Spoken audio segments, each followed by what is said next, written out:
Les vraies voix Sud Radio, 17h-20h, Philippe David, Cécile de Ménibus. Merci de nous accueillir chez vous, où que vous soyez. On espère que vous avez passé une belle semaine avec nous, bien sûr, avec Philippe David. Ça va, Philippe David? Très bien, et vous, Cécile de Ménibus? Écoute, très bien, très bien. Oui, mais mon petit doigt me dit qu'avant même que les débats aient commencé, certaines vraies voix se sont rentrées dedans avant le début de l'émission. C'est-à-dire, quelqu'un m'aurait fait du rentre-dedans avant l'émission, c'est ça que vous voulez dire? Mais on va dire carrosserie contre pare-choc. Oui, petite anecdote. Ah bon, ça va. Ouais, mais les micros sont pas livrés. Oui, il faut tout faire. Un petit truc. Voilà, on s'est croisé avec Loïc Le Floch-Préjean. Ça marche ici, il marche bien. Il marche bien. Dans le parking et bam. Oui. Voilà, on s'est rencontrés dans le parking et on s'est un peu frotté les pare-chocs. Oui, c'est ça, c'est comme ça. Il me fait du rentre-dedans, si vous voulez que je vous dise. C'était ma manière de draguer. Ça a bien marché. Ça va laisser des marques d'ailleurs. Il a une manière choc, Loïc Le Floch. C'était l'allusion discutable que j'avais faite quelque temps avant au sujet du caractère non érotique du rebond ventral de Philippe David. Elle démarre bien cette émission. En tout cas, on vous souhaite la bienvenue. 0826 300 300. Vous pouvez bien sûr nous contacter. Aude vous attend. Allez, le sommaire de cette émission. Un homme a tenté d'incendier une synagogue à Rouen ce matin avant d'être abattu par un policier qui le menaçait avec un couteau. Le suspect était visé par une OQTF non exécutable à cause d'un recours qui en suspendait l'application. L'an dernier, en France, le nombre d'actes antisémites a été multiplié par 4. Alors parlons vrai, l'explosion des actes antisémites est-il uniquement due à la situation au Proche-Orient? L'antisémitisme a-t-il basculé de l'extrême droite à l'islam radical? Peut-on éradiquer l'antisémitisme en France? Et à cette question, l'antisémitisme est-il en train de se banaliser? Vous dites oui à 77%.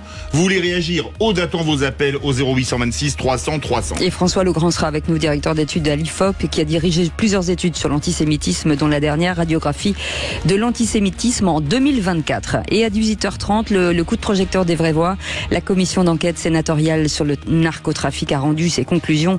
De nombreuses propositions ont été formulées, notamment la création d'un parquet national anti-drogue. Il en appelle également à établir une liste noire des compagnies maritimes peu regardantes pour faire face au tsunami blanc qui submerge les ports de l'Hexagone. Parlons vrai, est-ce une arme parmi d'autres qui pourrait servir dans la lutte contre le narcotrafic? Faudrait-il un droit beaucoup plus dur pour la drogue comme on l'a fait pour le terrorisme? Les cartels sont-ils trop puissants pour être mis hors d'état de nuire? Et à cette question, faut-il créer un parquet national anti-drogue? Vous dites oui à 88%. Vous voulez réagir? Le 0826 300 300. On vous souhaite la bienvenue, les vraies voix jusqu'à 18h. 19h. Bienvenue Philippe Bilger. Comment ça va Philippe Bilger, président de l'Institut de la Parole? Je vais encore mieux le vendredi. Bah oui, pourquoi? Parce qu'il y a la fin de semaine. Ouais.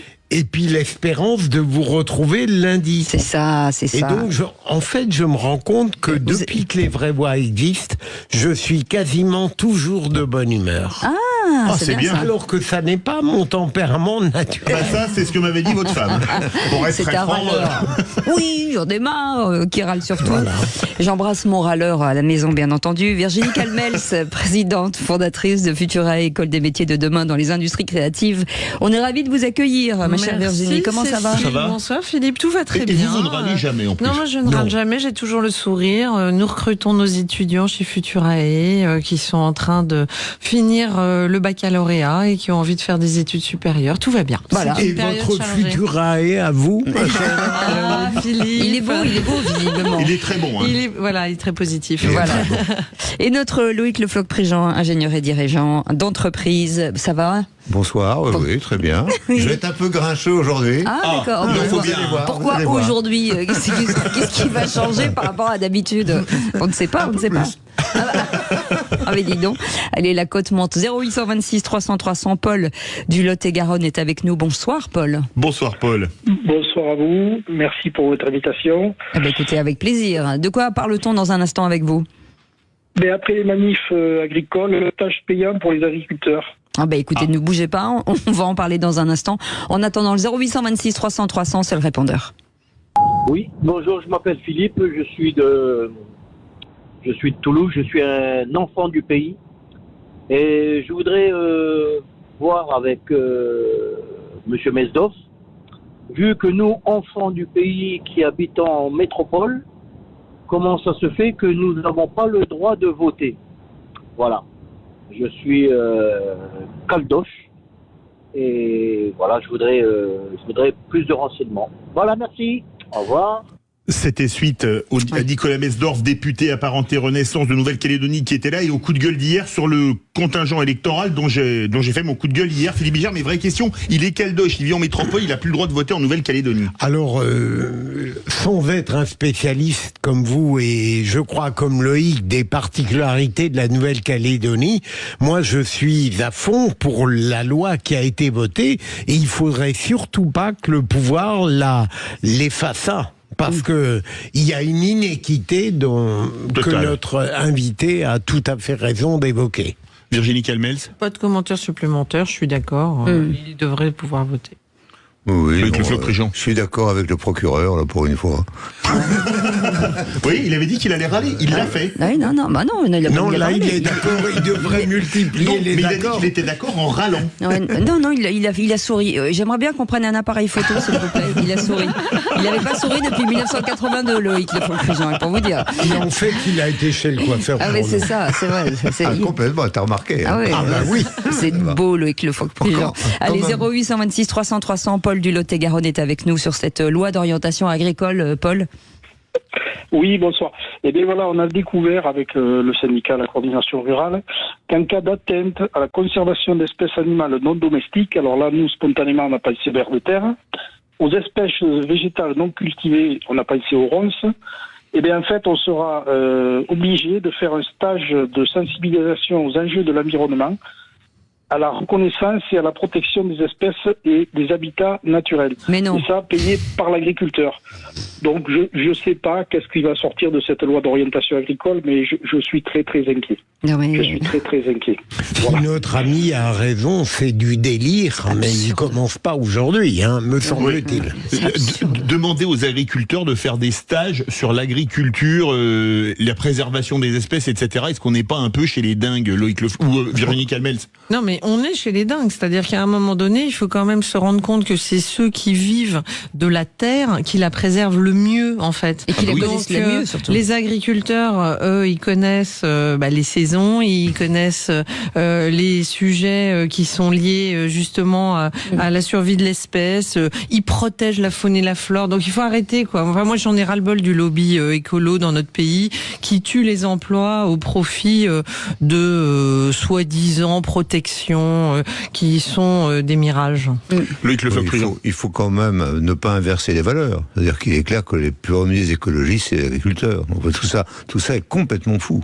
Et dans les campagnes, cette espèce d'attaque des urbains qui connaissent rien au film, qui veulent attaquer les agriculteurs et tous les gens qui vivent de l'agriculture, devient complètement insupportable. On va donner la parole avec on va donner la parole à un maire avec Philippe David. Ah oui. Ça c'est énorme. Allez-y Philippe.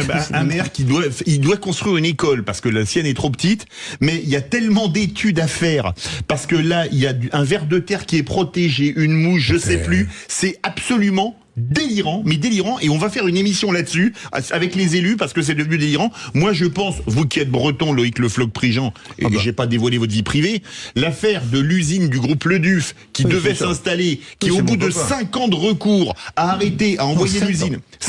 7 ans. Oui, il avait minimum 3 ans de plus. Laissez-le parler. Et on lui a dit, c'est un copain et on a discuté ensemble de nombreuses fois de ça et je lui disais fous le camp. Donc je lui dis non, c'est 7 ans. Et quand il est arrivé au bout de ces 7 ans, on lui a dit non, il y a encore un recours, faut attendre 2 ans. Et le lendemain, il est allé au Portugal et on lui a dit voilà le terrain, voilà les clés, voilà le machin, etc. On est content de vous voir. Et ben voilà, mais nous sommes dans cette situation tout le temps. C'est-à-dire que, et je vais y revenir tout à l'heure dans mon coup de gueule, c'est-à-dire que on a effectivement une bureaucratie dont la tâche essentielle est de nous empêcher, nous industriels, de nous développer. Alors que ça devrait être l'inverse. Essentielle. Et ceci avec des lois ou des décrets, etc., qui deviennent de plus en plus incompréhensibles et qui sont devenus insupportables. Et Cécile, ça fait du bien d'entendre comme Paul, un agriculteur qui ramène sa fraise. C'est pas mal. C'est pas mal. Mais la fraise du Lot-et-Garonne est excellente. Oui, Paul, en tout cas, on est ravis de vous accueillir dans cette émission jusqu'au qui c'est qui l'a dit. Ça va, Paul ? Ça va très bien et il y a du niveau ce soir, donc je suis satisfait de participer parce que là il y a des entrepreneurs, ils vont parler de choses concrètes, contrairement à certains qui brassent beaucoup de vent des fois. Et là par contre on est dans le concret, on a des entrepreneurs qui sont concrets. La réalité des choses. Exactement, vous avez tout compris Paul. Vous restez avec nous dans un instant, les 3 mots dans l'actu et le réquisitoire de notre procureur préféré. Alors bizarrement, c'est le même sujet. Est-ce qu'on va pouvoir sortir de l'enfer bureaucratique? Eh ben voilà, et vous avez 2 heures. 0826 300 300. Restez avec nous jusqu'à 19h, c'est vraiment on est ravis de vous accueillir. David, Cécile de Ménibus. Il n'y a rien de méchant. On est ravis de vous retrouver encore aujourd'hui avec nos vraies voix du jour. Philippe Bilger, avec Virginie Calmel, c'est Loïc Lefroc-Prigent et vous 0826 300 300. Si vous avez des questions, bien sûr, vous êtes les bienvenus. Félix Mathieu dans un instant pour les 3 mots dans l'actu. De quoi parle-t-on? De l'homme abattu après avoir voulu incendier une synagogue ce matin à Rouen. Il était sous OQTF et inscrit au fichier des personnes recherchées. De Marine Le Pen qui ne débattra avec Emmanuel Macron que s'il s'engage à dissoudre l'Assemblée nationale ou même à démissionner en cas de défaite aux européennes. Et puis des premières phrases du prix de l'humour politique 2024, elles sont tombées avec beaucoup de petites phrases sur Rachida Dati ou de Rachida Dati. En 3 mots, ça donne synagogue, dissolution et humour. Allez, tout de suite le réquisitoire du procureur. Les vraies voix Sud Radio, le réquisitoire du procureur, Philippe Bilger. L'enfer bureaucratique, c'est pas les autres, mon cher Philippe Bilger, voilà votre réquisitoire. Oui, alors, en fait, je me rends compte, et moi le premier, que lorsqu'on ne connaît pas forcément un sujet, en France, on dit la bureaucratie est une plaie. Et en réalité, cette phrase sur laquelle on ne réfléchit pas, parfois, elle est très exacte. Et le hasard a fait que je me suis penché sur un article ce matin d'un nommé Sébastien Lay, dans Le Figaro, qui disait on peut sortir de l'enfer bureaucratique français qui coûte à peu près 80 milliards d'euros par an, étouffe notre potentiel économique. J'ai 2 spécialistes de cet étouffement en quelque sorte pour le meilleur face à moi, et il termine en disant le problème, et je crois que c'est très vrai dans tous les domaines, on ne regarde pas assez les exemples étrangers. Et on sait que par exemple l'Allemagne qui lorsque elle ajoute une norme, en enlève une en contrepartie. Le Canada et les Pays-Bas ont réussi une simplification. Donc la bureaucratie n'est pas une fatalité. Et je pense que on pourrait débarrasser la France, au moins partiellement, de ce fléau. Virginie Calmel. D'abord, il faut une volonté politique. Je rappelle que Nicolas Sarkozy avait voulu en son temps expliquer qu'à chaque nouvelle loi, il fallait supprimer une loi existante. On voit la difficulté, mais Sébastien Lay qui écrit cet article est franco-américain. Oui. Et c'est pas inutile de le rappeler. C'est un économiste libéral. Absolument. Et je partage beaucoup de ses analyses. C'est pas inutile de le rappeler parce que on a une petite arrogance française à vouloir toujours expliquer qu'on fait tout mieux que tout le monde, alors que quand on se compare, et notamment sur l'administration, on voit qu'on a des ratios qui sont très mauvais. On a beaucoup plus de personnel administratif, on le sait évidemment dans le domaine de la santé, mais pas que, et au détriment des vrais services publics que les concitoyens attendent. Ça veut dire que la bureaucratie, elle est l'ennemi du bon fonctionnement des services publics, et donc il faut absolument, et c'est pas une fatalité, je suis d'accord avec Philippe, ce n'est pas une fatalité, c'est un problème de volonté politique et de management. Allez, Loïc Lefroc-Prigent. C'est bien exact, mon pauvre Philippe. Alors, ce qui est terrible, c'est que lorsque on a un événement qui arrive, on a le sentiment que le gouvernement doit immédiatement créer des fonctionnaires supplémentaires pour régler cette chose. C'est ça on va revenir vraisemblablement aujourd'hui là-dessus, et donc pas enlever d'autres. C'est-à-dire que lorsque on dit qu'il y a un problème de biodiversité sur les haies, on crée un corps de 300, dans les verbes, on crée un corps de 300 personnes qui vont surveiller les haies pour savoir ce qu'on fait quand on les taille, si on les taille bien, etc. Donc on n'arrête pas de créer la bureaucratie à partir d'événements qui valorisent les gouvernements. Et le fait d'avoir des gouvernements très court terme ne permettent pas effectivement d'évacuer la bureaucratie, parce qu'ils vont être jugés. Et alors derrière, malheureusement encore toujours, la bureaucratie, ça vote. Allez, merci beaucoup Loïc Le Floch-Prigent. Tout de suite, les 3 mots dans l'actu, c'est Félix Mathieu. Les vraies voix Sud Radio. 3 mots dans l'actu qui sont synagogue, dissolution et humour, Félix. L'homme armé qui voulait incendier une synagogue à Rouen était inscrit au fichier des personnes recherchées et sous obligation de quitter le territoire. Il a été abattu par un policier qu'il menaçait avec un couteau. Macron dissolution, Macron démission. Comme scandale autre, Marine Le Pen n'envisage un débat avec le président que s'il s'engage à tirer des conséquences politiques en cas de défaite aux européennes. Et puis qui a dit « Beaucoup de pays du monde nous envient Jean-Luc Mélenchon ». Le prix de l'humour politique dévoile une première sélection 2024. Beaucoup de phrases aussi en rapport avec Rachida Dati. Les vraies voix Sud Radio. Il a abattu un homme qui le menaçait d'un couteau après avoir mis le feu à une synagogue. Le policier sera décoré, annonce Gérald Darmanin. Le ministre de l'Intérieur s'est rendu sur place à Rouen. Il a salué le sang-froid des policiers face à l'assaillant. Cet individu a foncé avec un couteau extrêmement important sur un jeune policier adjoint de 25 ans qui, de ce que j'en sais, et je voudrais le dire en tant que chef, a été extrêmement courageux, extrêmement professionnel. Il sera décoré par la République pour son soutien à la protection des lieux de culte et des personnes. Il a fait usage de son arme administrative et je veux dire qu'il a eu raison de le faire. Lorsque des policiers ou des gendarmes sont menacés de mort par des gens extrêmement dangereux, les policiers et les gendarmes ont raison, d'après la loi, le code de déontologie de la police nationale, d'utiliser leur arme et de ne pas hésiter à se protéger eux-mêmes et à protéger les autres. Alors on va revenir dans quelques minutes sur le caractère antisémite de cette attaque dans le grand débat des vraies voix. Le ministre de l'Intérieur, en tout cas, en a dit plus aussi sur le profil de l'assaillant abattu. Il se trouvait donc sous le coup d'une obligation de quitter le territoire français, OQTF non applicable en raison d'un recours suspensif devant la justice administrative. Il était aussi inscrit au fichier des personnes recherchées. Deuxième mot, dissolution. Marine Le Pen n'envisage de débattre avec Emmanuel Macron que sous une condition assez drastique. Oui, la double finaliste RN de la présidentielle n'en est pas à crier comme cette gilet jaune à son époque. Macron, destitution ! Manifestante qui avait même scandé d'autres mots en ion si violent qu'elle en avait été condamnée. Non, hier sur France 2, Marine Le Pen s'est contentée des mots démission ou dissolution. Elle était interrogée sur l'hypothèse donc d'un débat avec Emmanuel Macron avant les européennes et elle a fixé cette condition.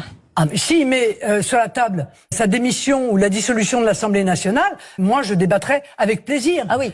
Ah bah oui, mais écoutez, soit quand on est président de la République et qu'on est censé être au-dessus des partis, soit on rentre dans le débat partisan, soit on n'y rentre pas. Mais si on y rentre, alors à ce moment-là, il faut en tirer les conséquences si on perd les élections. Le RN sans doute confiant. A vu les sondages, la liste de Jordan Bardella s'affiche toujours en première position, loin devant toutes les autres dans l'Euro-Rolling IFOP fiducial pour Sud Radio, Le Figaro et LCI. 32% pour la liste Bardella aujourd'hui, 16,5% pour la liste Renaissance et Alliés de Valérie Ayé. En embuscade, 2 points derrière elle, Raphaël Glucksmann et sa liste PS Place Publique à 14,5%. Ensuite, on trouve les Républicains de François-Xavier Bellamy à 8%, devant la liste LFI de Manon Aubry à 7%. Suivent Marion Maréchal de Reconquête à 6,5%, toujours devant les écologistes de Marie Toussaint à 5,5%. Pour retrouver toutes les autres listes mesurées à moins que ça, direction sudradio.fr. Le rolling y est mis à jour quotidiennement à 17h. Est-ce que le fait de mettre la dissolution dans la balle ou la démission dans la balance, ça risque de faire reculer Emmanuel Macron ou pas, Philippe Bilger ? Je ne sais pas. Mon premier mouvement était de dire qu'elle exagérait. Finalement, qu'est-ce que c'est que cette injonction faite au président?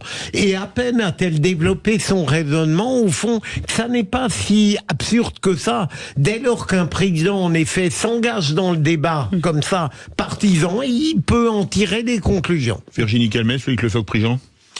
Ce qui est certain, après, je suis pas tout à fait d'accord avec Marine Le Pen. Simplement, je pense que le président va être obligé quand même de tirer les conséquences du suffrage européen et qu'on a 3 ans encore et on aimerait bien qu'il se passe des choses dans notre pays. Et sans majorité, il va bien falloir qu'il se passe, qu'il ait des actions fortes, soit d'accord, soit de dissolution. On va voir, mais qu'elle mette cette condition pour débattre, on comprend qu'elle a pas tellement envie de débattre avec le président. Moi, dans ma boîte aux lettres, j'ai une photo avec Valérie Ayé avec Emmanuel Macron. Par conséquent, je comprends ce que dit Madame Le Pen.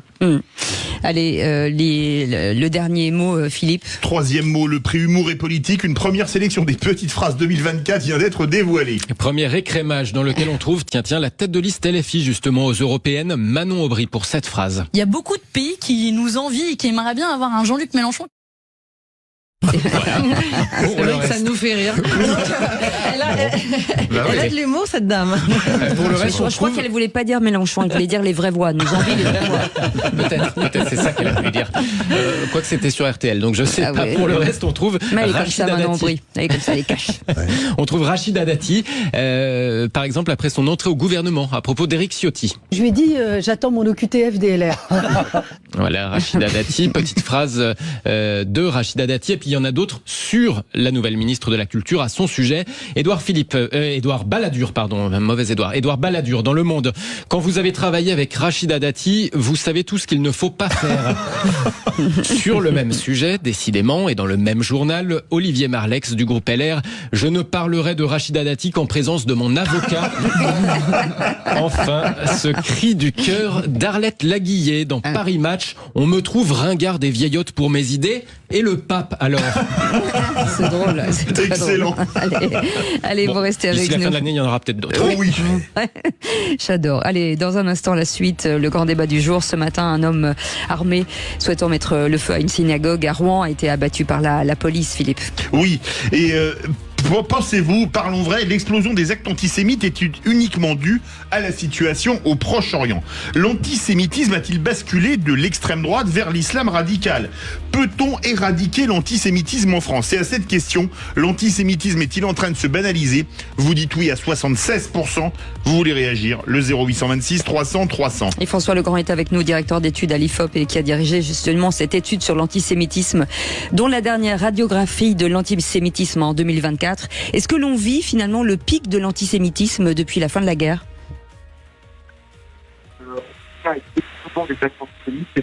Ah, on vous entend pas du tout. On fait une petite pause. Bougez pas. De toute façon, on reposera la question dans un instant, juste après la pub. Bougez pas. Les vraies voix Sud Radio, 17h-20h, Philippe David, Cécile de Ménibus. Un vendredi comme on les aime. Philippe Bilger, Loïc Le Floch-Prigent qui est avec nous, Virginie Calmels et Philippe David, bien sûr, parce qu'il ne faut pas l'oublier, c'est quand même une pièce maîtresse. Ah oui. Ah oui, c'est une pièce maîtresse. Ah bon, pilote, copilote, c'est comme dans l'avion, c'est bien. Ah oui, mon petit loulou. Mon petit loulou. En tout cas, 0826 300 300, vous pouvez nous appeler pour débattre avec eux. Et tout de suite, le grand débat du jour. Les vraies voix Sud Radio, le grand débat du jour. Depuis ce matin, la communauté juive de Rouen vit dans l'effroi. C'est un grand choc. L'antisémitisme monte, on le voit bien. C'est-à-dire que les chiffres sont de plus en plus inquiétants. Non seulement je suis en souffrance, mais je suis brisé. Vu le contexte actuel, ça m'étonne pas tant que ça, mais qu'ils aillent jusque-là, c'est quand même un peu perturbant. Se lever contre cet antisémitisme. On est choqués en tant que Rouennais. C'est victime pour rien. On est en train, malheureusement, de banaliser les actes antisémites. Un homme a tenté ce matin d'incendier une synagogue à Rouen avec un couteau, abattu par un policier qui le menaçait. Le suspect était visé par une OQTF non exécutable à cause d'un recours qui suspendait l'application l'an dernier en France. Le nombre d'actes antisémites a été multiplié par 4. Alors parlons vrai, est-ce que l'explosion des actes antisémites est due uniquement à la situation au Proche-Orient ? Est-ce que l'antisémitisme n'a pas basculé de l'extrême droite vers l'islam depuis des années ? Est-ce qu'on pourrait éradiquer l'antisémitisme en France? Et à cette question, l'antisémitisme est-il en train de se banaliser? Vous dites oui à 76%. Vous voulez réagir? Aude attend vos appels au 0826 300 300. Et on va revenir sur cette étude à l'IFOP, radiographie de l'antisémitisme en 2024. C'est François Legrand, directeur de cette étude, qui est avec nous. Bonjour, merci d'être avec nous. Bonjour. Bonjour. Merci d'être avec nous. Philippe Bilger, ce pic, la question que j'ai envie de lui poser tout à l'heure, savoir si nous sommes au pic de l'antisémitisme, mais encore un acte terrible. Absolument. 3 réponses rapides, Cécile, Philippe, et après je développe, mais vraiment brièvement. D'abord, ça n'est pas seulement lié à la barbarie du 7 octobre, ça existait avant, très vite, propos et actes. Mais ça a augmenté depuis par une sorte de contagion perverse. Deuxième élément, votre deuxième question, c'était de demander, Philippe, si... De banaliser. A-t-il basculé de l'extrême droite vers l'islam radical? C'est clair, de mon point de vue, c'est clair. En tout cas, de l'extrême droite à l'extrême gauche, c'est évident. Dernier élément, on l'éradiquera jamais, parce que malheureusement, ce point poison appartient chez certains à leur fort intérieur. Il sera toujours là. Mais je termine rapidement par deux interventions précises. D'une part, cet antisémitisme est odieux puisqu'il se traduit de plus en plus par des actes criminels. Et deuxième élément, vous aurez noté que cet homme avait introduit un recours contre l'OQTF, mais ça ne l'a pas empêché d'accomplir le crime. Et il a été tué, et d'une certaine manière, évidemment, je m'en réjouis, mais ça veut dire que l'état de droit dont on avance toujours n'est pas, j'allais dire, l'obstacle fondamental pour que la criminalité progresse. Virginie Calmels.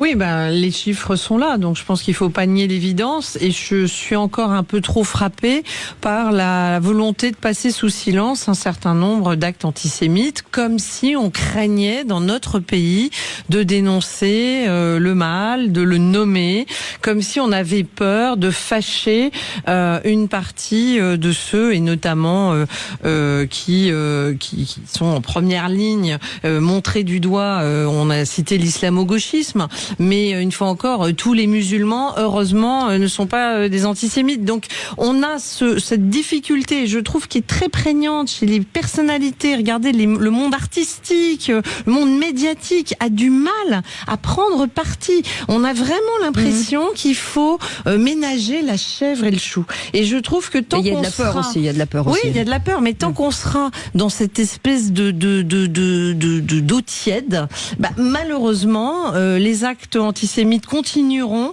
à se produire parce que au fond, ils sont pas autant dénoncés que ce qu'on pourrait imaginer, me semble-t-il. Loïc Le Floch-Prigent. Ni dénoncé, ni puni. On l'a vu avec le petit Halimi, on l'a vu avec Madame Halimi, donc c'est pas d'hier, et c'est toujours la même. Ilan Halimi et Gisèle Halimi. On pouvait difficilement aller au-delà de ce que prévoit la loi, mon cher Loïc. Oui, peut-être. Mais en l'occurrence, il y a une punition légale, celle que Philippe tu développes, mais la punition médiatique. Et cette punition médiatique, elle n'existe pas. Fondamentalement, elle est toujours tempérée par les pauvres. Alors moi, je considère qu'il faut revenir à ce qu'a fait Napoléon et ce qu'a fait ensuite la laïcité avec l'école catholique, c'est dire, est-ce que à l'intérieur de ce qui est propagé comme croyance dans les familles, comme dans les mosquées, est-ce qu'il n'y a pas des choses qui sont contraires à la République? Et tant qu'on n'arrive pas à ça, tant qu'on n'arrive pas à réguler comme on l'a fait pour les Juifs et comme on l'a fait pour les catholiques, on se retrouve dans cette situation. Alors effectivement, les hommes politiques ont peur, et il y en a d'autres qui prennent l'islamo-gauchisme à la lettre et qui, au contraire, disent c'est une bonne façon, moi, de me faire élire. Non, mais il faut revenir à l'adite du juif qu'il faut tuer absolument. Il faut revenir à ça. Est-ce que c'est ça que vous dites à votre enfant ou pas? Si vous dites ça à votre enfant, effectivement, il sera antisémite. C'est comme ça que vous... Et la République a quelque chose à faire qui n'a pas été fait, et tant qu'on ne le fait pas, on aura une montée d'antisémitisme comme aujourd'hui. Est-ce que vous pensez qu'il faut sanctionner plus durement les actes antisémites? Appelez-nous au 0826 300 300. François Legrand, vous êtes directeur d'études à l'IFOP, vous avez dirigé l'étude sur l'antisémitisme, la dernière radiographie de l'antisémitisme en 2024. L'étude est sortie le 5 mai, donc il y a quelques jours. Est-ce qu'on vit le pic d'antisémitisme en France depuis la Deuxième Guerre mondiale? Alors, je ne sais pas si on vit le pic depuis la Seconde Guerre mondiale, mais en tout cas, on enregistre un niveau d'actes antisémites qui est vraiment extrêmement élevé. D'accord. Les chiffres, c'est quoi aujourd'hui? Alors, en fait, on dispose de deux sources d'informations. D'abord, on dispose des actes qui sont recensés par le service de protection de la communauté juive et le ministère de l'Intérieur. Et ça, c'est des actes qui reposent sur le dépôt de plainte. Il faut savoir qu'on a enregistré en 2023 1676 actes antisémites, et le plus haut niveau qui avait été enregistré jusqu'à présent était en 2004, on était à 974. D'accord. Donc c'est dire la période qu'on vit. Les chiffres dont je vous parle, ils reposent uniquement sur les dépôts de plainte. Nous, dans le cadre de l'étude qu'on a fait avec l'American Jewish Committee On n'est pas parti des dépôts de plainte, on est parti d'un échantillon de personnes de confession juive et on leur a demandé si elles avaient été exposées à des actes à caractère antisémite. Un quart ont vécu un acte antisémite depuis le 7 octobre. Philippe Bilger. À votre avis, est-ce que on peut considérer que l'augmentation des actes antisémites relève exclusivement de conjoncture internationale, ou bien, et c'est plus grave d'une certaine manière, est-ce qu'il n'y a pas une espèce de poison inaltérable dans la sensibilité d'un certain nombre de citoyens français? Je veux dire, ce qui expliquerait la faiblesse des résultats en matière de répression. Alors moi je pense que l'antisémitisme est un phénomène protéiforme qui est beaucoup alimenté par la situation actuelle au Proche-Orient. Et d'ailleurs, quand on interroge dans notre enquête les Français de confession juive et qu'on leur demande quelle est selon eux la cause de l'antisémitisme, ils disent en premier que c'est la haine d'Israël. Mais en fait c'est un phénomène qui va se nourrir d'autres choses, les idées d'extrême droite, les idées d'extrême gauche, le complotisme, l'antisémitisme, c'est aussi un complotisme. Et malheureusement, c'est une constante. On voit que le phénomène peut réémerger en période de crise avec la situation internationale, mais on a vu aussi des manifestations pendant le Covid. Loïc Lefebvre-Prigent veut réagir. Je crois qu'il faut revenir un peu en arrière. C'est-à-dire qu'à un moment, et j'étais à l'école catholique en Bretagne, on disait Jésus a été tué par les Juifs. J'ai entendu ça quand j'étais gamin.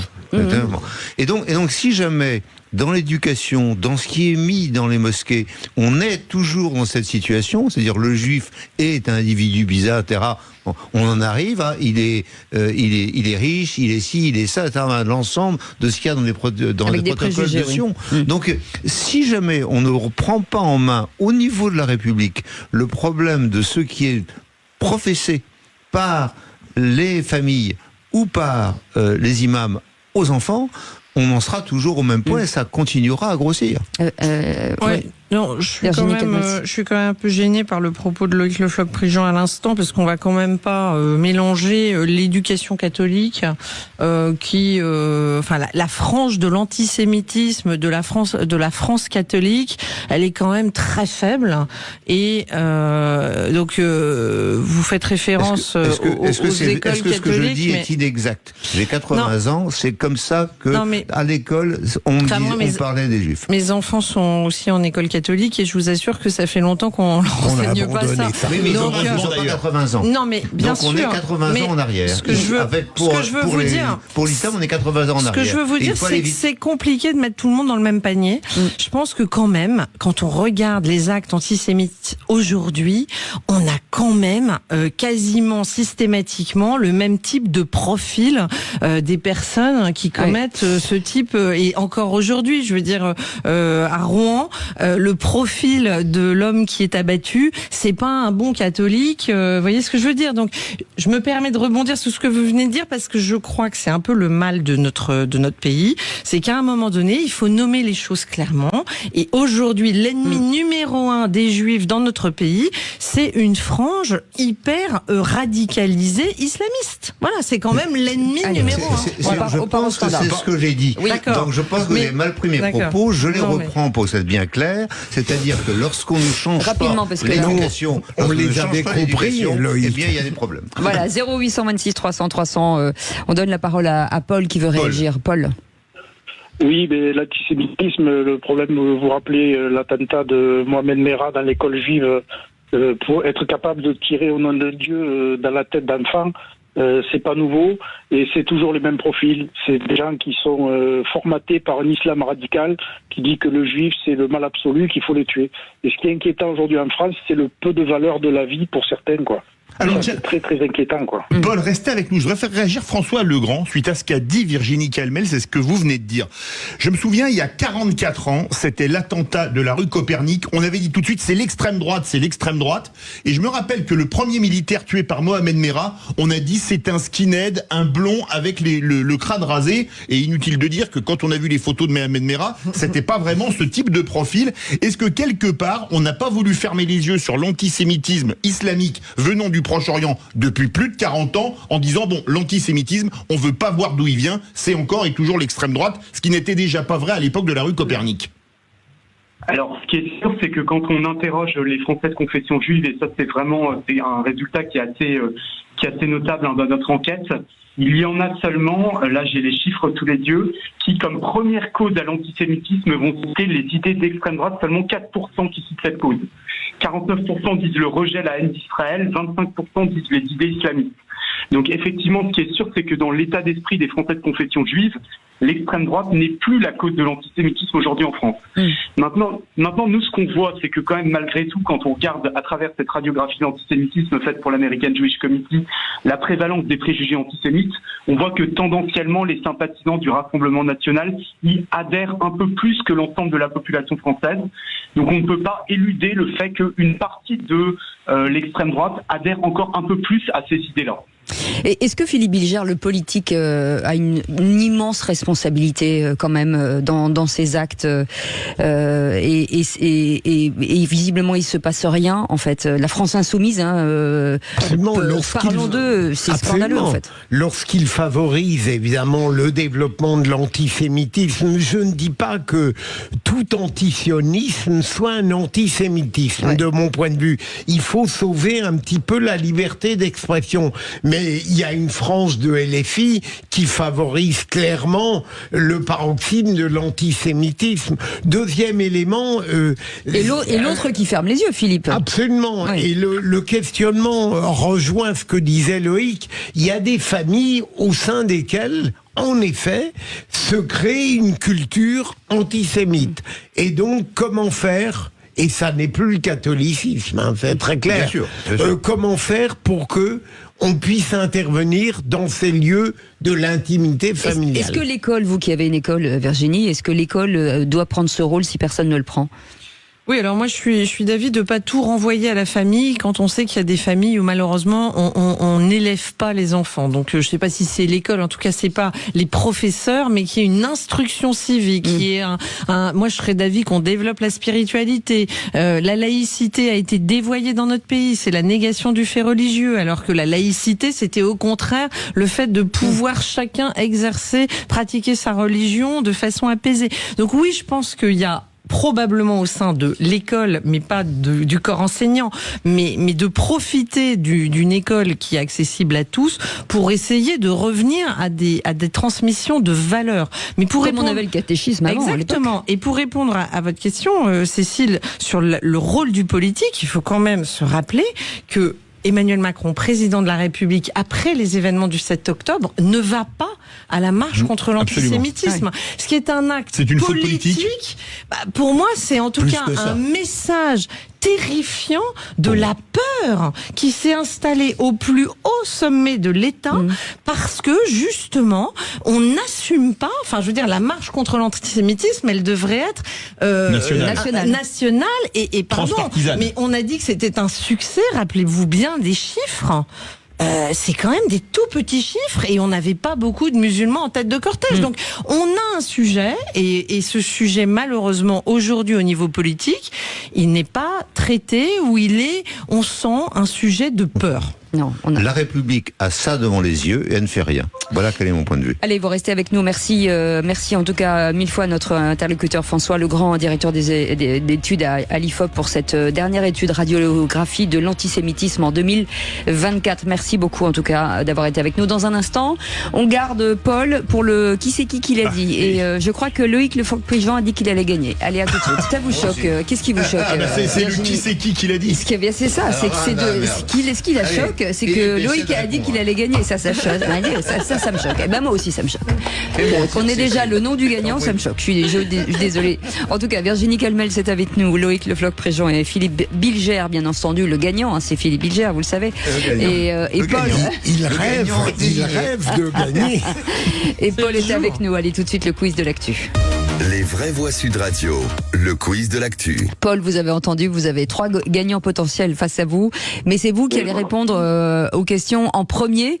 Si vous n'avez pas la bonne réponse, c'est eux qui tentent de répondre à votre place. On y va. C'est un qui c'est qui l'a dit à 2 points. Il n'y a pas d'autre issue à une situation coloniale que la décolonisation et tout le reste est une perte de temps. Paul. Sur la Nouvelle-Calédonie, bien sûr. Ah non ? Non. Ah non, mais c'est pas mal. Non. Non, c'est pas mal. Corbière. Non. Mélenchon. Bonne réponse de Virginie Calmels. 2 points. Jean-Luc Mélenchon qui l'a dit depuis le Sénégal d'ailleurs. Qui c'est qui l'a dit à 2 points sur LFI? Il est catastrophique d'avoir au sein de notre République un mouvement politique qui, à chaque fois qu'il y a un germe de division quelque part, se précipite pour déverser de l'essence sur les braises. Paul. De Villepin? Non. Ciotti. Non. Manuel Valls. Non. Non. Pas le même bord. Non. C'est une femme. Une femme. C'est une présidente de groupe. Marine Le Pen? Oui, bonne réponse de Paul. Marine Le Pen. Marine Le Pen. Bravo. 2 points pour Paul. Qui c'est qui l'a dit? 3 points. On ne gère pas la Nouvelle-Calédonie en visioconférence. C'est un chef de parti, Paul. Ciotti? Non. Non. Olivier Faure. Bonne réponse de Virginie Calmels qui franchement. marque 3 points. 5 points. Bah, qu'est-ce qu'elle a mangé, Virginie Calmels? Qui c'est qui l'a dit encore à 3 points, Paul? Ils ont décidé entre eux, avec un corps électoral restreint, de voter l'attachement à la France. Et la France a peur de la France. C'est un chef de parti, Paul. Je passe. Qui est souvent très bas dans les sondages. Oui. C'est pas Ah, Philippot. Dupont-Aignan. Bonne réponse de Virginie Calmels qui remarque 3 C'est points. terrible que j'associe ce mot à ça. C'est terrible pour lui. Il fait peu de points, donc ça m'a aidé. J'ai décidé de laisser gagner Virginie. Question, Paul, la écoutez bien. condescendance. Écoutez bien. Question, qui c'est qui l'a dit à 2 points? Éradiquer le Hamas, c'est utopique. De Villepin. Bonne réponse de 2 Paul. minutes de Villepin qui était l'invité ce matin de Jean-Jacques Bourdin. Tiens, c'est une question, mais ce n'est pas un politique. Ce n'est pas un politique. Question A. Allez, on va mettre 3 points plutôt que 2. J'avais mis 2, mais 3. Je n'ai pas fait de film pendant 20 ans parce que ça m'était impossible, mais parce que je l'avais choisi. Aujourd'hui, j'ai décidé qu'il était temps d'y revenir. Paul. Il a un nom de constructeur automobile. Francis Ford Coppola. J'allais dire, c'est Polanski ou Coppola? Non, Coppola, mais c'est Non, Coppola. bonne réponse. C'était ça. Mais Ford, bravo. Ford, Oui, Coppola, bien sûr. attends, il nous aide un peu quand même. Bien sûr, Coppola. On il aurait pu paraît. tenter Francis Citroën Coppola, mais ça marchait moins bien. Voilà, mais Ou Polo Diesel. Paul, vous êtes avec nous. C'est une question à 3 points sur la Nouvelle-Calédonie d'ailleurs. Nous avions toujours soutenu ce dégel du corps électoral. Qui c'est qui l'a dit? Attal? Non, c'est un député. Député, oui. Elle est à 3 points. Député du Rassemblement National. Allez-y, hein. Tanguy. Bonne réponse. Ah, il a été plus rapide, Philippe Bilger. Philippe Bilger. Il ouvre le compteur à 3 points. 3 points. Qui c'est qui l'a dit encore à 3 points? Que le dégel du corps électoral en Nouvelle-Calédonie fasse disparaître les Kanaks, c'est exactement le but du gouvernement. Paul. Mélenchon? Non, c'est Syndicaliste. une femme syndicaliste et Panot. qui a été candidate à la présidentielle. Une syndicate. Ségolène? Non. Non. Candidat, là. Nathalie Arthaud. Bonne réponse de Virginie Calmels, Nathalie Arthaud, candidate Porte-parole. lutte ouvrière. Lutte ouvrière. Bah ouais. Eh ben vous êtes à 13 points, là, vous êtes en train de battre le record des vraies voix qui est à 14, je crois. Question, qui c'est qui l'a dit? 2 points sur le blocage de TikTok en Nouvelle-Calédonie. C'est inédit dans une démocratie européenne. Paul. Sandrine Rousseau? Non, C'est pas Panot. bonne réponse J'ai voulu vous. Ça, c'est pour me bloquer, Philippe. Hein. C'est pour que je puisse pas battre le record. Allez, qui c'est qui l'a dit à 3 points? Là, vous pouvez exploser le record. Il faut faire attention dans le sens où notre pays est une république laïque, mais nous savons aussi qu'il y a des Français avec des confessions différentes et ne pas croire que ces sujets peuvent déchirer notre pays, ce n'est pas être responsable. C'est un député. Paul. Marlex? Non, pas du tout le même bord. Corbière. Bonne réponse de Virginie Calmels qui marque 3 points et qui avec 16 points bat le record des vraies voix devant Philippe Bilger 5 et Paul 4. Loïc Le Floch Prigent, porté disparu. Comme d'habitude. Je suis peinard, j'ai toujours 0. Bon, alors, Virginie Calmels, on vous attend pour un contrôle antidopage. Ouais. Je pense que si vous cherchez Loïc, il est dans le parking. Ça, c'est du rentre-dedans.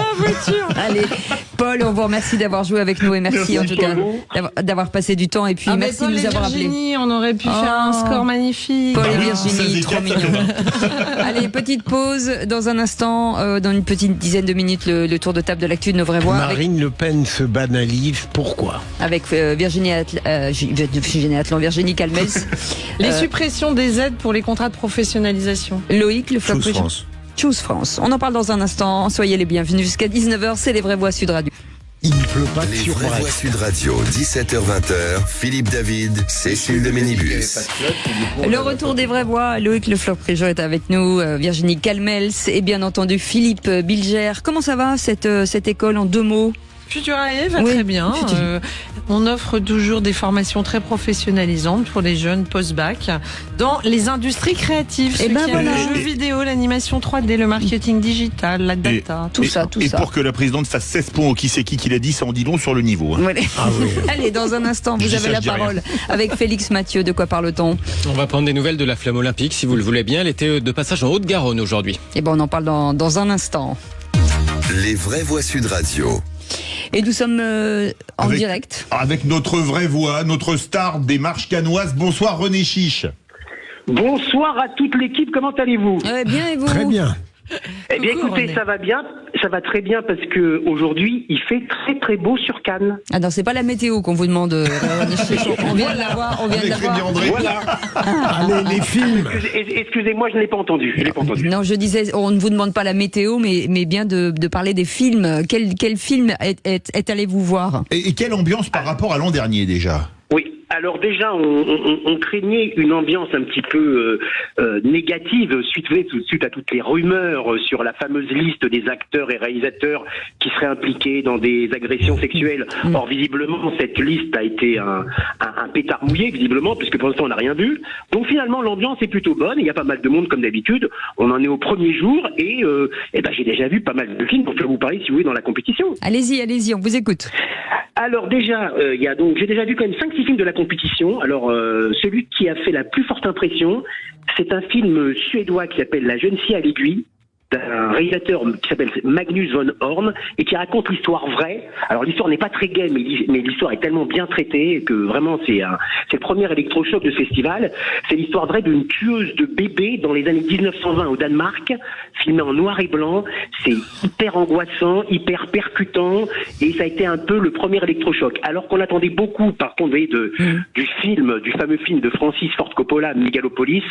Alors malheureusement, ça a été vraiment le flop. Malheureusement pour ce grand réalisateur, trop d'ambition, trop confus, trop d'acteurs qui cabotinent, un récit trop invraisemblable. Bon bref, j'ai l'impression le film de trop de Coppola qui a 85 ans est venu, je crois, pour la dernière fois à Cannes et présenté, je pense qu'il sera son dernier film.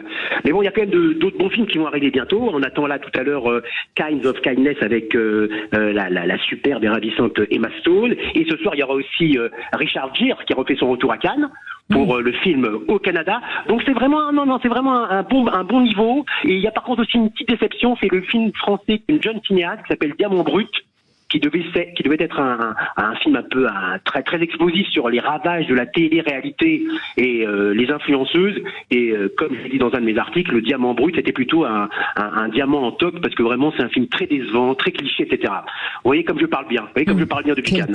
Quel talent. C'est fou, c'est faux. C'est magnifique. Et il est toujours content de lui. Cannes comme ici. Non mais René Chiche, son public c'est lui-même. Donc Mais il a été excellent là, bravo. Non mais je trouve que j'étais remarquable là. Et vous l'avez été. Et puis il y a quand même un gros scoop qui est tombé. La prochaine James Bond girl sera Cécile de Ménibus et le prochain James Bond Philippe Bilger. Bien sûr. Non mais. Ah bon, écoutez, personne n'est au courant à la croisette. Je balance un truc, c'est vraiment un gros scoop, non? N'est-ce pas? Est-ce que vous propagez la bonne parole pour Sud Radio, mon cher René Chiche? Ah oui. Tout à fait. Vous savez que moi j'ai prévenu tout le monde ici que j'avais d'abord la chance de faire une chronique ce soir en direct de Cannes et que je participe à une émission qui s'appelle Les Vraies Voix, dont les animateurs sont un peu les sex symboles de la radio, Philippe David et Philippe Ménibus. Et j'ai quand même rajouté que le meilleur chroniqueur de l'émission, bien sûr, s'appelle René Chiche. Voilà. Merci René, merci beaucoup. Je vous embrasse très fort et on se voit vendredi prochain. On est obligé de raccrocher parce que c'est déjà long avec vous. Allez. C'est toujours très long avec moi. C'est toujours très long. Allez, prenez soin de vous. Merci beaucoup René. À la semaine prochaine. Bye bye. Allez, ciao. tout de suite, Ciao. vous avez la parole avec Félix Mathieu. Les vraies voix Sud Radio. Et on va parler de la flamme olympique qui continue son parcours. Elle était en Haute-Garonne aujourd'hui, de passage notamment à Villemur-sur-Tarn. Et ça tombe bien, nous sommes en ligne avec le maire. Bonsoir Jean-Marc Dumoulin. Oui, bonsoir tout le monde. Et merci d'être avec nous dans les vraies voix sur Sud Radio. C'était l'affluence des grands jours aujourd'hui à Villemur-sur-Tarn. Ah oui, exceptionnel. D'abord, le temps s'est mis de la partie, ce qui n'était pas prévu. Ça, c'est déjà bien. Je pense qu'il y a aussi un porteur de flamme qui n'était pas au courant qu'il avait porté la flamme. Ça s'est fait devant tout le monde. Vous auriez vu l'émotion de ce jeune. Vous lui avez fait une surprise. Ah ouais, ça a été une surprise fantastique, mais vraiment fantastique. Et puis finalement, on avait un petit peu de crainte parce que vous savez que l'inspection académique avait souhaité qu'il n'y ait pas de gamins sur le parcours à cause de Vigipirate. Et donc nous on a la chance d'avoir une enceinte fermée, donc on a pu accueillir plus de 1500 gamins à l'intérieur du stade Vélodrome. Et ça ressemblait à ce qu'était la vie, quoi, une mixité sociale, une mixité physique extraordinaire. Jean-Marc Dumoulin, comment il a été choisi ce jeune garçon? Bah écoutez, je sais pas. Il y avait 6 porteurs. Alors il faut savoir que le Conseil général qui a financé cet événement, il faut remercier un conseil départemental, n'a eu droit qu'à 6 noms pour porter la flamme. Donc je sais que Big Flo et Oli apparemment ont été surpris aussi sur Toulouse, mais en fait la ville de Toulouse 7 porteurs et les autres c'est Paris 2024 qui choisissait. Ah, c'est génial. Monsieur le maire, ça a un énorme succès. Énorme succès populaire.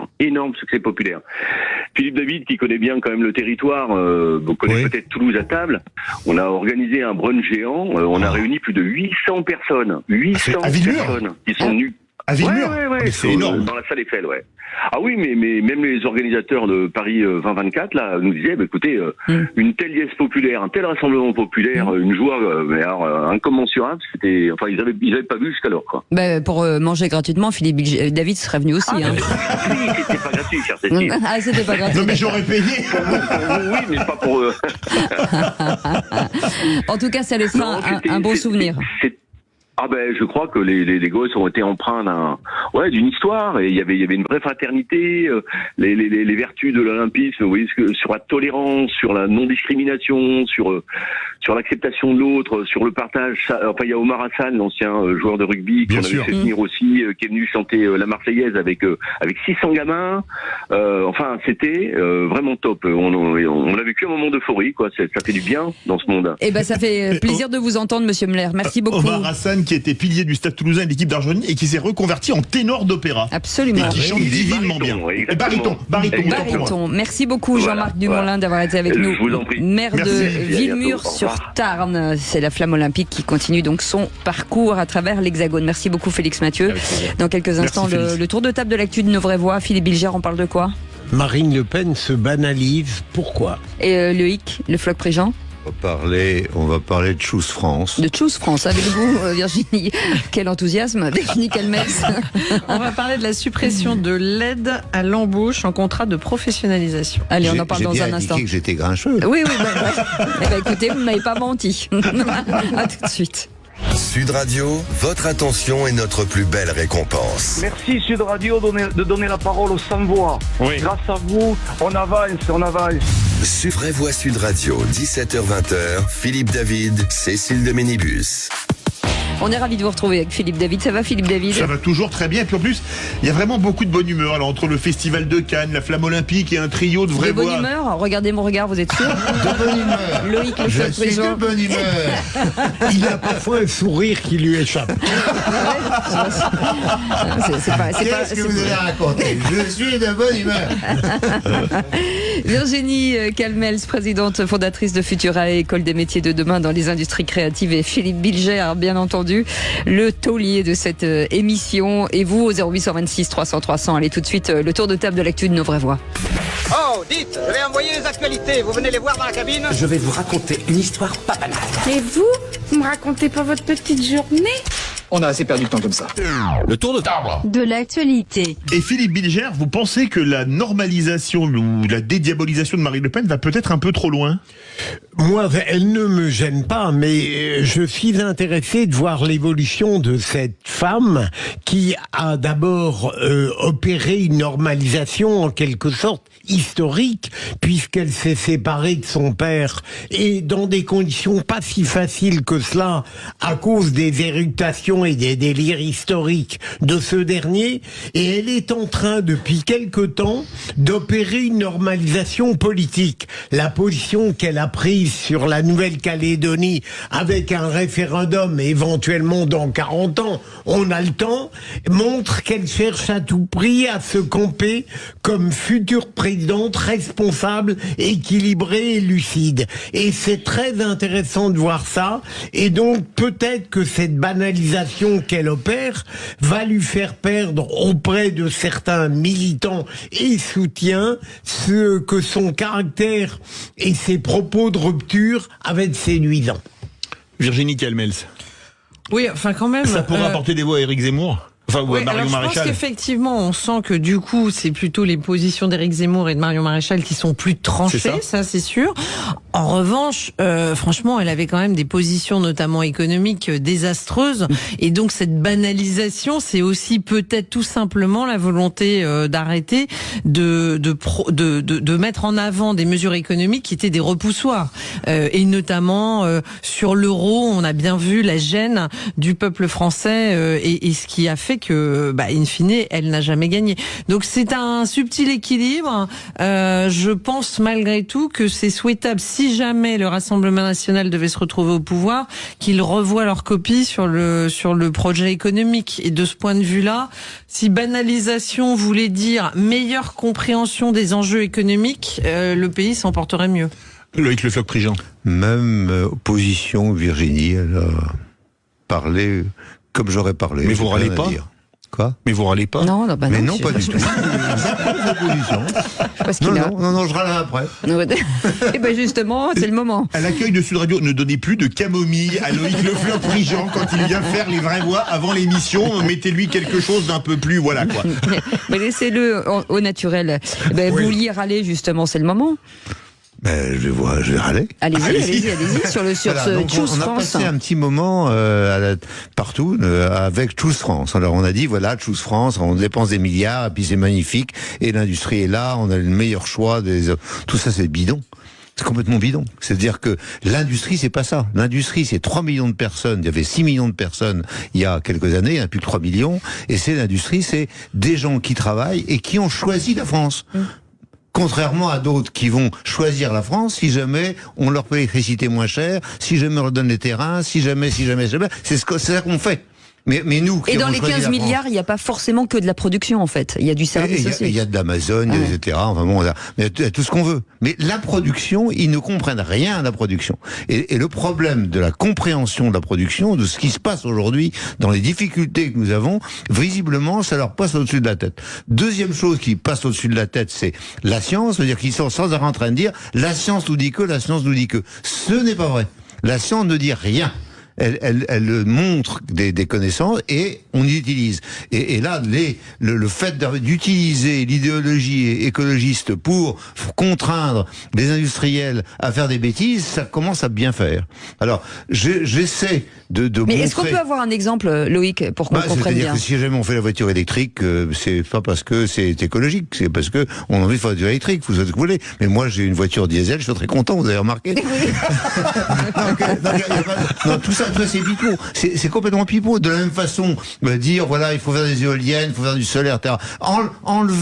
Enlever des forêts pour mettre des cadrans solaires, c'est complètement idiot. Chez moi, en Bretagne, un lac, on met des panneaux solaires, mais c'est complètement débile.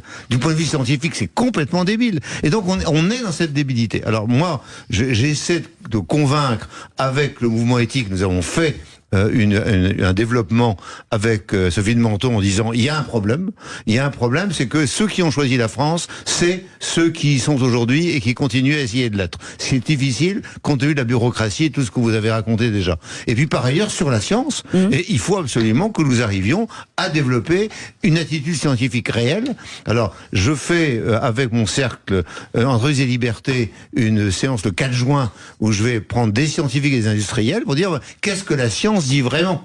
Le prix Nobel Gilles Deugène, qui était mon ami d'alors, disait la science ne dit rien en politique. Elle ne dit rien.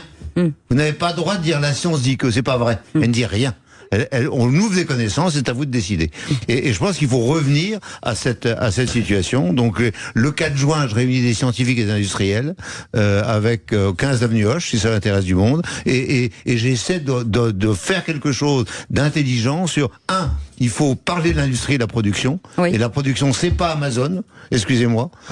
Et 2, il faut revenir à la science réelle et comprendre ce qu'est la science. Et je crois qu'il est urgent que nos politiques comprennent ce qu'est l'industrie, ce qu'est la production et la science. Et on a vu que sur la production, ils n'avaient rien compris en agriculture récemment.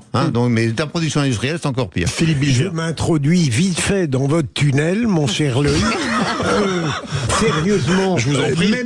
Même pas un petit satisfecit pour cette manifestation. Non. Elle n'a aucun... Non, parce qu'elle conduit l'ensemble de la population à regarder le doigt et pas la lune. Donc c'est complètement idiot. C'est complètement idiot. C'est-à-dire que c'est pas ça le sujet. Le sujet n'est pas de devenir un pays attractif comme le serait le Gabon, le Congo, etc. Le problème n'est pas l'attractivité. Le problème est de faire de l'industrie, de la production. Nous avons perdu la moitié de notre production en quelques années. Il faut revenir à la production et comprendre la production. Il reste 6 secondes. Un petit peu plus mesuré que Loïc Lefebvre-Prigent en disant que l'un n'exclut pas l'autre. Je suis totalement d'accord avec ce qu'il dit sur le fait de passer à côté des vrais sujets de réindustrialisation de la France qui sont fondamentaux. Mais pour moi, ce n'est pas mauvais d'attirer malgré tout sur notre territoire des investisseurs à condition que les traitements et notamment fiscaux qui sont accordés à des gens qui choose France, qui viennent s'installer dans notre pays, soient pas meilleurs que ceux qui ont choisi notre pays parce qu'ils sont français et c'est fini les amis.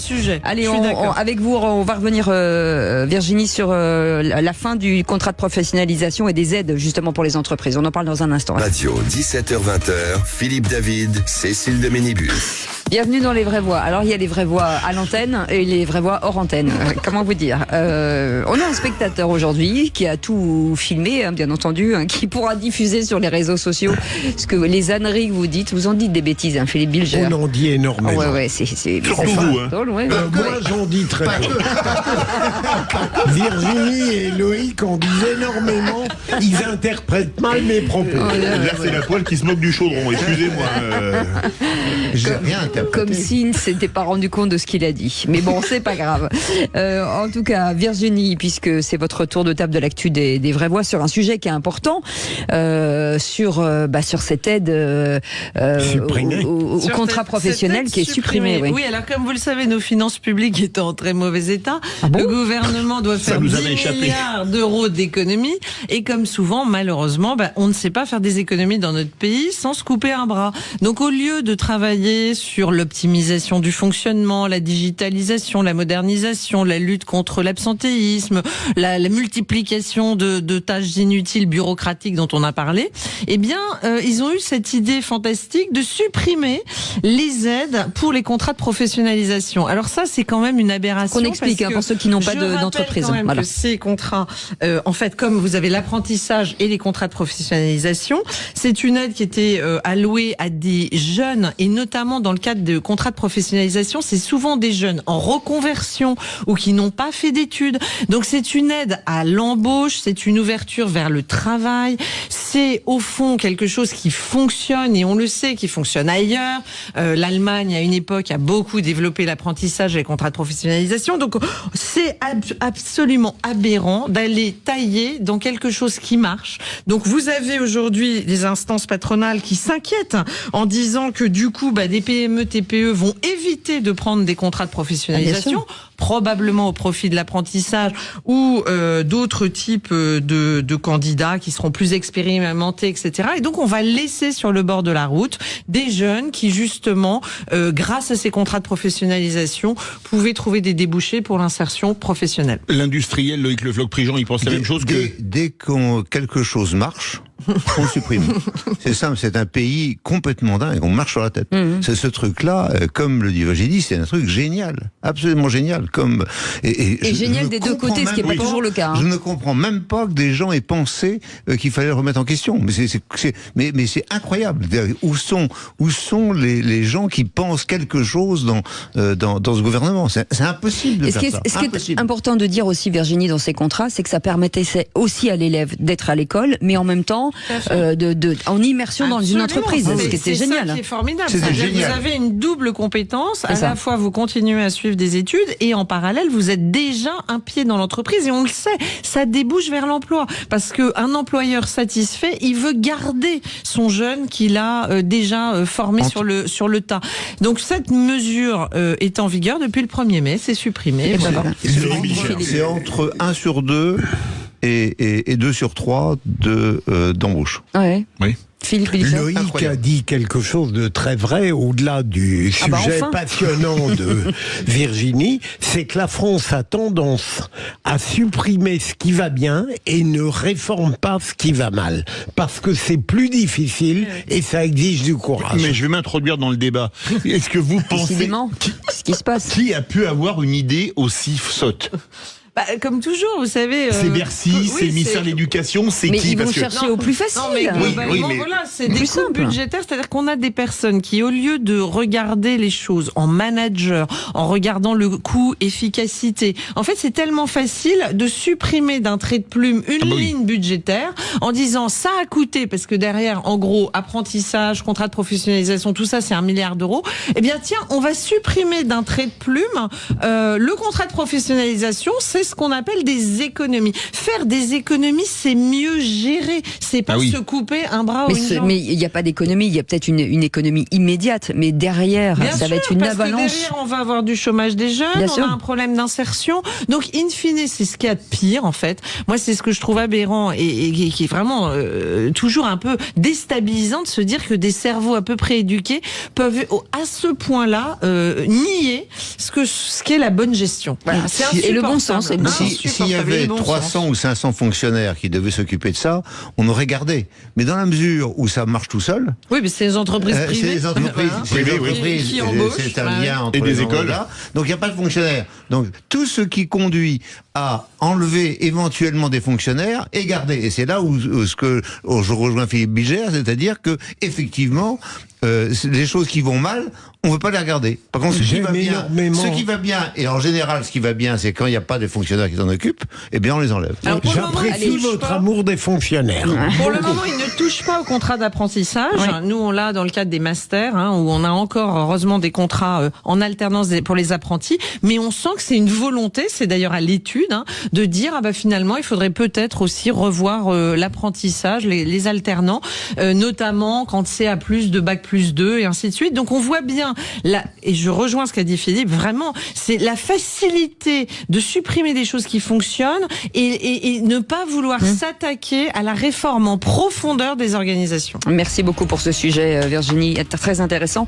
Dans un instant, le tour de table de l'actu, le coup de projecteur, pour renforcer la lutte contre le trafic de drogue. Le Sénat a proposé la création d'un parquet anti-stup et d'un DEA à la française. Oui, alors parlons vrai, est-ce une arme qui pourrait servir dans la lutte contre le narcotrafic? Faudrait-il un droit beaucoup plus dur comme on l'a fait pour le terrorisme sur le trafic de stupéfiants? Les cartels sont-ils trop puissants pour être mis en état de nuire?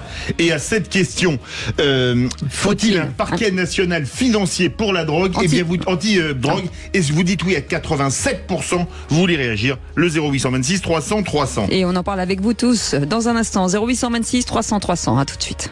Sud Radio, votre attention est notre plus belle récompense. J'adore vous entendre, j'adore les multiplexes, j'adore, franchement, chapeau. Sud Radio, les vraies voix Sud Radio, 17h-20h, Philippe David, Cécile de Ménibus. Bienvenue à Virginie Calmels, bienvenue à Philippe Bilger et bienvenue à Loïc Le Floch-Préjean. On est ravis de vous accueillir, on se marre bien avec vous aujourd'hui et puis en plus vous dites des choses intelligentes. On a appris plein de choses sur les tunnels, de la part de Loïc.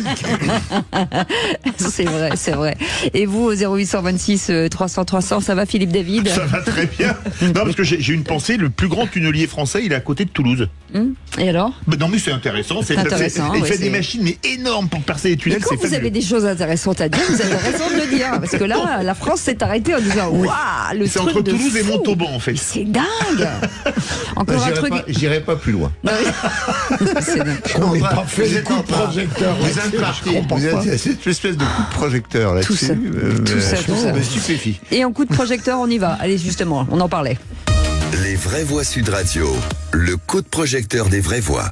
Après 6 mois de travaux, la commission d'enquête du Sénat sur le narcotrafic a rendu aujourd'hui son rapport ce matin avec des propositions très concrètes qu'elle souhaiterait voir appliquées en France. Les victimes, eux-mêmes, de gens qui se font vraiment de l'argent, qui sont eux cachés dans des paradis et qui les exploitent. Les menaces leur font courir des risques terribles. En plus de ce parquet, l'OFAS, qui est l'Office anti-stupéfiants, devrait devenir une sorte de DEA à la française. Le trafic de stupéfiants génère beaucoup d'argent et que ça suscite des convoitises et des tentatives des différents clans qui gèrent ce trafic de stupéfiants à Marseille de prendre le contrôle d'autres points de deal. Et donc la commission d'enquête sénatoriale sur le narcotrafic a rendu ses conclusions. De nombreuses propositions ont été formulées, notamment la création d'un parquet national antidrogue. Ils en appellent également à établir une liste noire des compagnies maritimes peu regardantes pour faire face au tsunami blanc qui submerge les ports de l'Hexagone, Philippe. Alors parlons vrai, est-ce une arme qui pourrait servir dans la lutte contre le narcotrafic? Faudrait-il un droit beaucoup plus dur pour la drogue, comme on l'a fait pour le terrorisme? Les cartels sont-ils trop puissants pour être mis hors d'état de nuire? Et à cette question, faut-il créer un parquet national antidrogue? Vous dites oui à 87%. Vous voulez réagir? Aude attend vos appels au 0826 300 300. Philippe Bilger, vous, en tant qu'ancien avocat général, est-ce que c'est une bonne, toujours de dire on va créer, est-ce que ce que nous avons aujourd'hui est suffisant? Ou est-ce qu'ils ont raison de dire que finalement, il faudrait peut-être créer quelque chose qui soit ad hoc? J'ai toujours eu sur ce plan une position très très minoritaire et je vais continuer et j'espère que la pénétration de nos invités nous permettra d'augmenter l'intérêt du débat. Plus sérieusement, il est clair que ça va être facile. Ce parquet est glissant. Le rapport sénatorial est très intéressant. Et en particulier lorsqu'il propose malheureusement ce que, à chaque fois qu'on est confronté à une criminalité importante, on propose, c'est-à-dire la création d'un office spécialisé. Et contrairement à ce qu'on croit, ça n'est pas une bonne idée parce que ça va démembrer la justice, ça va la parcelliser, ça va la rendre fragmentaire. Virginie, attention à la fessée. Et donc, alors qu'il faudrait au contraire, plus sérieusement, ne pas systématiquement, à chaque fois qu'on est confronté à une difficulté considérable sur le plan de la sécurité, imaginer des offices spécialisés. Il faut au contraire donner à la justice en général les moyens humains et matériels qui lui permettront de répondre à tous les défis de l'insécurité. En réalité, essayez d'imaginer la création de ces multiples offices qui vont absorber un grand nombre de magistrats et de serviteurs de la justice. Qu'est-ce qui restera pour la délinquance et la criminalité au quotidien? Je pense que l'expérience faite par le parquet national financier va dans le sens de ce que dit Philippe Bilger. Ça ne sert à rien. C'est pas ça le sujet. Je suis complètement d'accord avec Philippe Bilger pour une fois dans ce domaine de la justice où en général on n'est pas d'accord. Pour des raisons le PNF peut servir de dézinguer un adversaire politique. Oui, c'est ça. À part ça, bon. Donc je pense qu'effectivement, il faut se mettre avec de la volonté politique de lutter contre les narcotrafiquants, et cette volonté politique, aujourd'hui, de mon point de vue, n'existe pas. Donc tant que la volonté politique ne sera pas là, ça ne sert à rien de créer des trucs et d'augmenter le nombre de fonctionnaires. Donc je suis complètement d'accord avec Philippe Bilger, ce qui l'étonnera beaucoup. Ce soir, qu'est-ce que j'ai pris? Virginie Calmels. Alors je suis également assez d'accord avec cette démonstration magnifique de Philippe Bilger pour une raison simple, c'est que on a un sujet de financement de la justice. Aujourd'hui, dans une démocratie, aujourd'hui, avoir une justice qui dysfonctionne faute de moyens, c'est quand même un énorme sujet.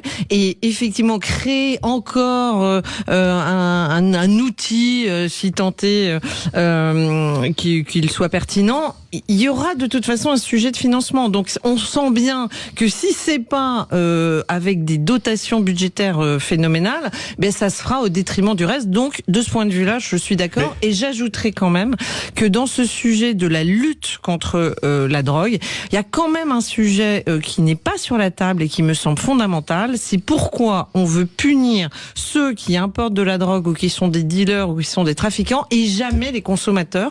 Alors moi, pardon, mais je suis peut-être has-been ou d'une génération étonnante qui ne comprend pas ça. Moi, je ne comprends pas qu'on ne veuille pas, à un moment donné, du parallélisme des formes et dire que le consommateur doit également être puni. Peut-être que ça aurait d'autres conséquences sur le trafic qui ne cesse d'augmenter dans notre pays. Certains évoquent votre point de vue, Virginie, sur cette répression de la consommation, du consommateur. Mais Loïc, je ne veux pas introduire faussement une dissidence entre nous. Alors, vous vous êtes rapproché de moi, mais moi je n'ai pas trouvé que le PNF, entendons-nous, était une mauvaise idée. Je ne suis pas contre tous les parquets spécialisés. Quand il est orienté dans le bon sens, il est parfait. Et dernier élément, et fini, je suis contre les offices spécialisés, mais je pense en revanche qu'il serait fondamental de changer notre état de droit. Mais une question, il y a un truand, trafiquant de drogue bien connu, qui a été abattu hier à Dugny, en Seine-Saint-Denis, il venait de Grenoble. C'est vrai. Il avait été libéré sous bracelet électronique parce qu'il avait payé en liquide, enfin ses amis avaient payé en liquide une caution de 500 000 €. Accrochez-vous bien, en billets de 500 €. Alors le parquet avait dit, bon là c'est quand même du blanchiment parce que 500 000 € en liquide c'est quand même une grosse somme. Est-ce que le vrai courage ce serait pas de mettre le fisc sur tous ces gens-là, parce que, excusez-moi, comme vous avez autant d'argent liquide, là c'est même pas le parquet national financier, c'est de mettre carrément les services fiscaux. Mais d'ailleurs, je pense tout de même que de manière officieuse, spontanée, c'est fait. Mais ça moi, je crois qu'il faut, il faut changer. Mais c'est mis en place déjà. Je crois qu'il faut changer l'état de droit profondément, garder un socle intangible, mais le reste du temps l'adapter à la montée d'insécurité au pluriel qui nous rendent amateurs face à elle. Et pourtant, Philippe, eux, ils parlent de la DEA, qui est l'agence fédérale aux États-Unis, qui fonctionne depuis pas mal de temps, qui a des résultats, parce que ils sont vraiment spécialisés sur ce sujet-là. Oui, alors parce qu'en plus, c'est national et international. Vous avez raison, Cécile. On peut aussi prendre l'exemple de l'Italie pour les repentis, mais il ne suffit pas de transposer des lois pour avoir l'univers humain et matériel qui a fait le succès de tout ça. Avant de donner la parole avec le Floc Prigent, il y a aussi une question, la DEA, aux États-Unis, des gros trafiquants de drogue, c'est de 150 ans de prison sans remise de peine. En France, là, celui qui s'est fait descendre, gros trafiquant de drogue, il avait pris 10 ans. On n'est pas tout à fait dans les mêmes peines non plus. Vrai, hein. Non, je crois qu'on a droit quand même à faire des retours d'expérience, comme dans l'industrie, et à regarder ce qui a été fait, qu'est-ce qui a marché ou pas. Et je continue à penser que c'est la justice dans son ensemble qui doit prendre en main cette question, quitte à ce qu'elle définisse pour elle-même un certain nombre d'individus spécialisés. Ça n'a rien à voir. Et on va faire un retour d'expérience sur cette émission aussi. Il y aura des choses à dire aussi. On est allé au fond des sujets. On est allé au fond des sujets, exactement. Merci Philippe Bilger, merci beaucoup. Loïc Le Floch-Prigent, merci beaucoup Virginie Calmel. C'est un bonheur d'être avec vous le vendredi. Et un grand bravo à Thomas, qui est notre réalisateur qui remplaçait Maxime aujourd'hui, qui a vraiment été à la hauteur. Et je peux vous assurer que l'émission est très compliquée. Qui a réussi à garder son sérieux. Oui, il a gardé son sérieux. En tout cas, bravo. On embrasse bien sûr Aude et toute notre équipe. On vous souhaite un très très bon week-end. On vous retrouve demain lundi avec Philippe à partir de 17h. Et tout de suite, les incontournables de la gestion de copropriété à 19h, le flash, et après on va parler rugby. Passez un bon week-end. Salut, à lundi. Et à lundi.